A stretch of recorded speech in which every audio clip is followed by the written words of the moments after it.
अल्लाह का दीदार इंसान को दो बार होता है, एक जब उसकी मैं मरती है, दूसरा जब वो खुद मरता है। अल्लाह अकबर। तो ये जो मैं है ना, इसी को तो बीच में से निकालना है। नाम और इंसान को जब वो पता चल जाए ना कि यार मैं कुछ भी नहीं, मेरे अंदर अकड़ किस बात की, तकब्बुर किस बात की, सेहत अल्लाह ने दी है, औलाद अल्लाह ने दी है, सारी नेमतें अल्लाह ने दी है, तो अता में मैं वैसी अपनी मर्जी शामिल करके खताई कर रहा हूँ।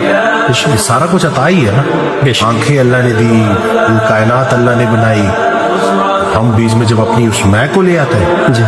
बल्कि वो कल ही मैं बड़ी प्यारी मैंने वो ऑडियो सुनी कि वो एक बुजुर्ग ने कहा कि मैंने आज तक खुद खाना नहीं खाया, तो शागिर्दों ने कहा कि अभी थोड़ी देर पहले तो आपने खाया, कि नहीं मैंने आज तक खाना नहीं खाया, वो खिलाता है। तो जब आपका रिस्क से ख्याल निकल के राजिक तक चला जाए ना, औलाद से निकल कर औलाद देने वाले तक चला जाए, तो सारा मसला ही हल हो जाता है।